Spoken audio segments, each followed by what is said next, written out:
Oh, hi. What brings you here today? Really? A new governing body update video? Shit.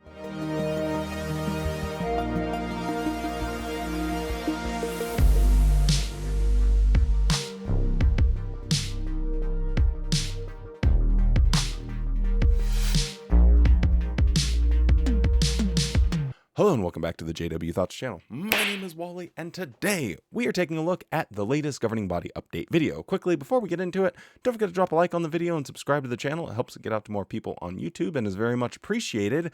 With all of that being said, let's look at Jeffrey Jackson and his goatee. Tell us some things. The rich spiritual food at this year's convention refreshes and strengthens us to keep declaring the good news. Of course, as we think about the ministry, we have in mind the new service year that's approaching rapidly. Maybe you'll remember that beginning September 1, we will have an exciting worldwide campaign to offer Bible studies. It's good for us to begin preparing now. Ye old special campaigns. Now I took a minute and looked back at the database, and from what I could tell, they've had special campaigns in, well, this year, 2024, in 2023, 2022, 2021, 2020, yes, the 2010s, the 2000s, the 90s, the 80s, the 70s, as far back into like the 20s, that's where I got a little bit bored looking for this.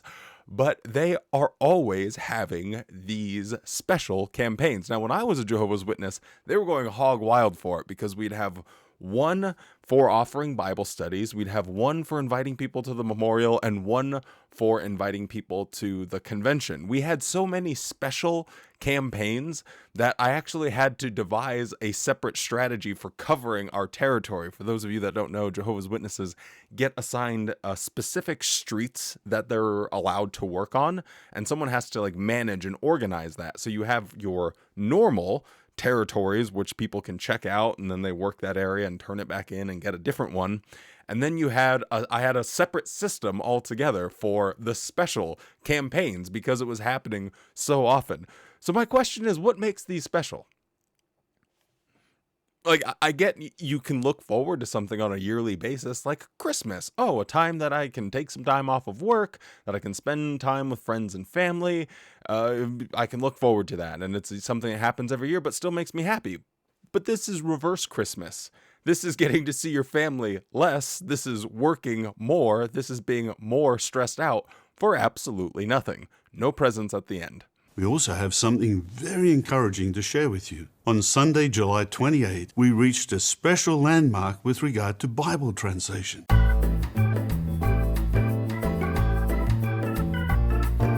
Imagine being a Jehovah's Witness, where you are so depressed and deprived of anything exciting in your life that you start Fortnite emoting as soon as you hear that the Watchtower translated something or another into Klingon.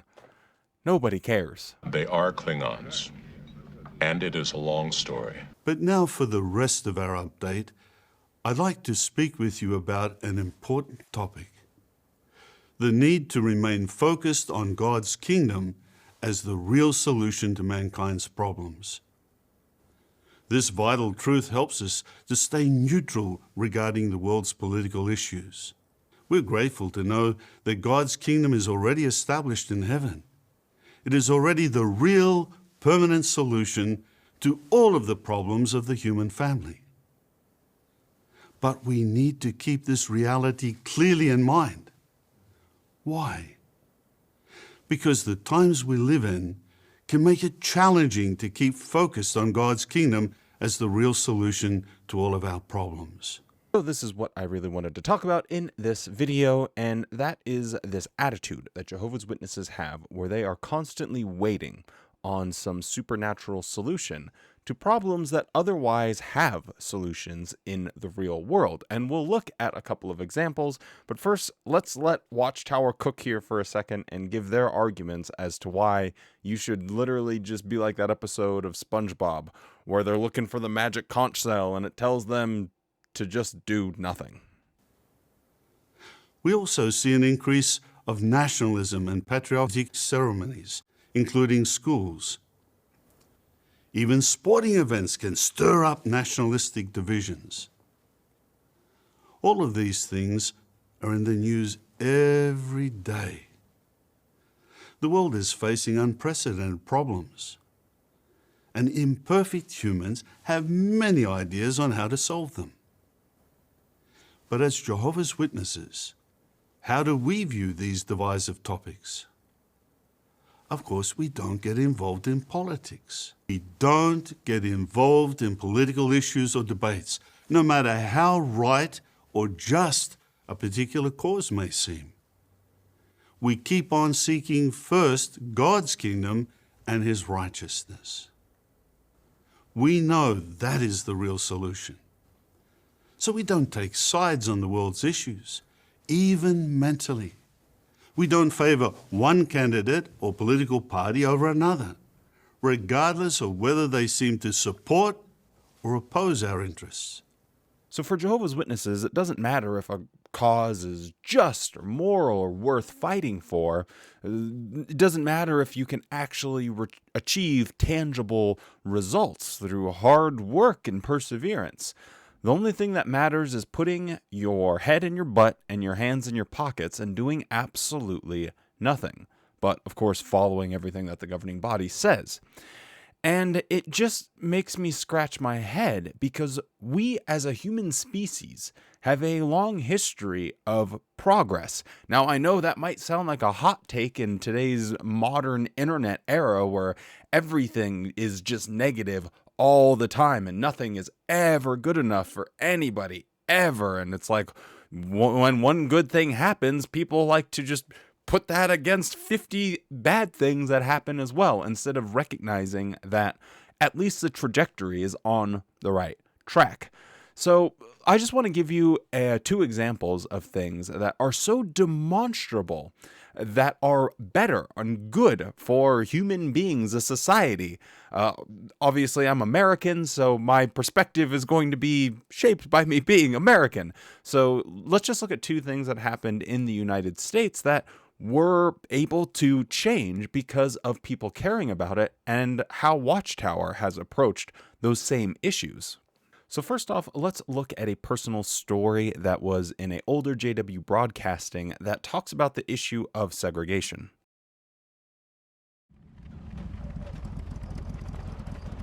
Growing up in the South, during the time of segregation, blacks and whites, we couldn't mix.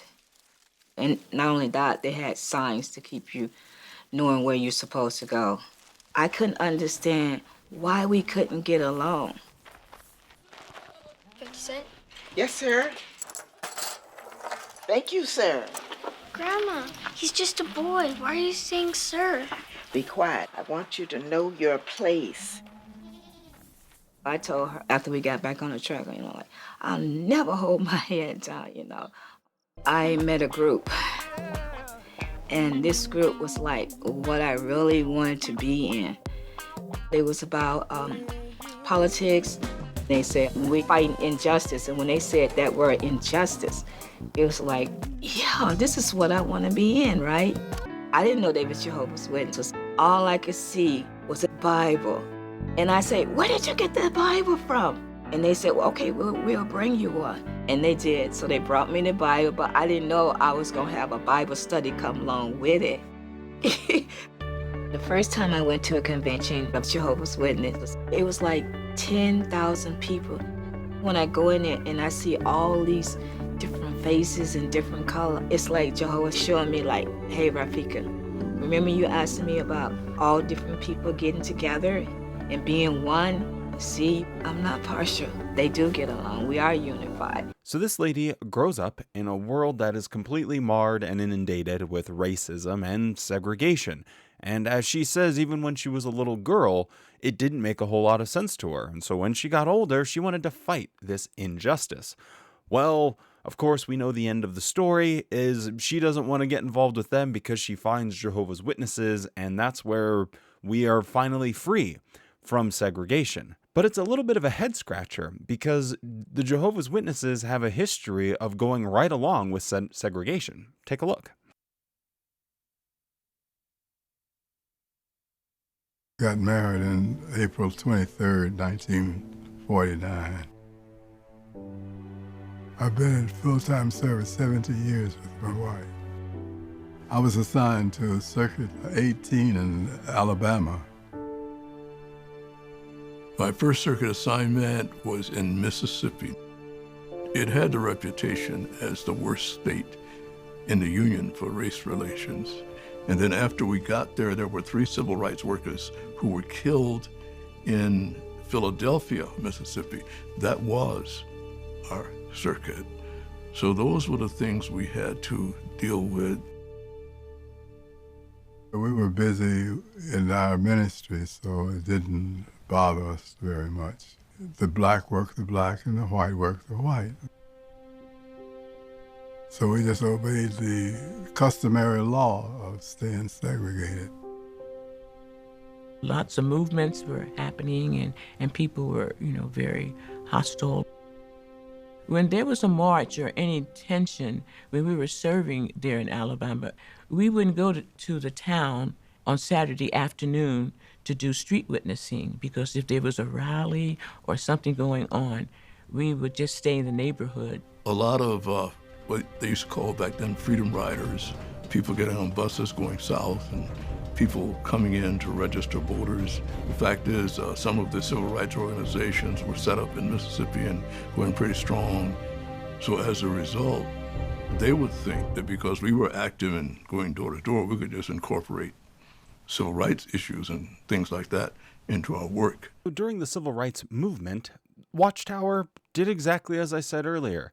They put their hands in their pockets and they did nothing about it.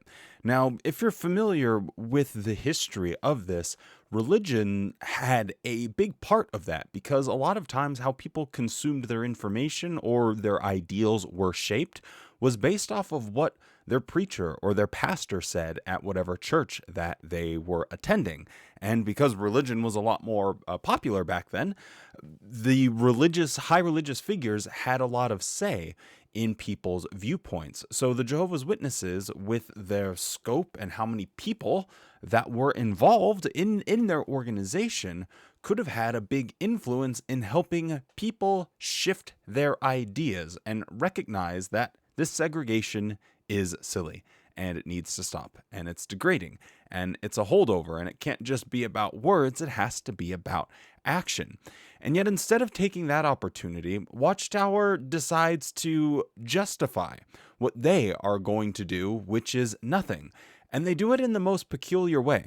Listen to what they said in this 1952 Watchtower. Why do we tolerate the segregation laws and policies of certain governments and organizations of this world? Because Jehovah has not commissioned us to convert the world, which is wicked beyond recovery, and hence will be destroyed. Jehovah has commissioned us to preach the gospel. Now, what should we do?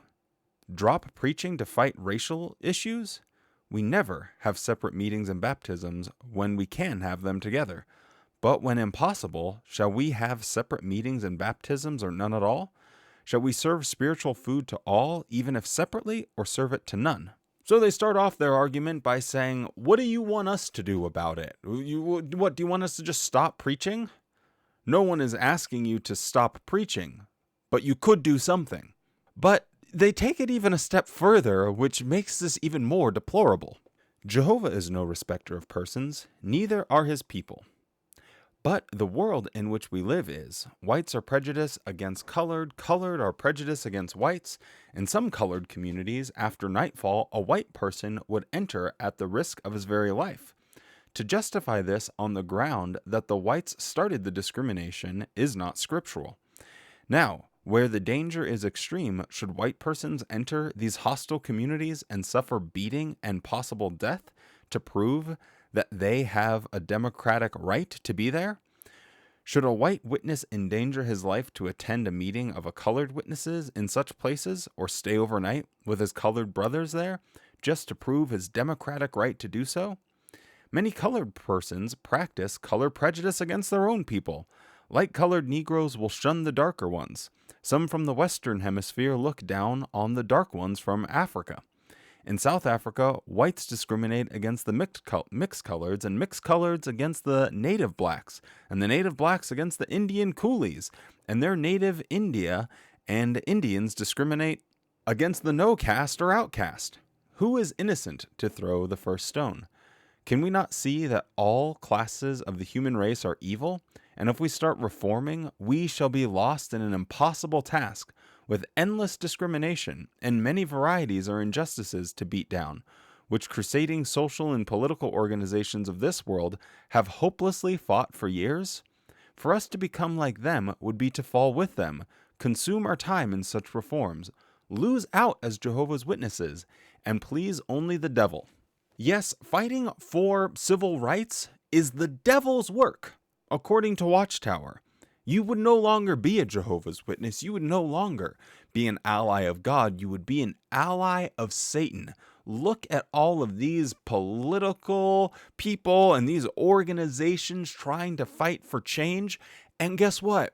They're wasting their time to do, as Watchtower says, an impossible task. There are two types of people in this world, I suppose. Maybe that's a little hyperbolic, but you can give a problem to one person and they'll look at it and immediately, without giving it any thought whatsoever, and say, oh, well, it's impossible. You can't do it.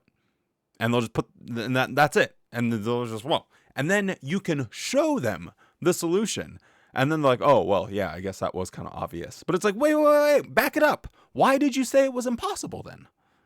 Well, why are you claiming the impossibility of something if you haven't even attempted to figure it out?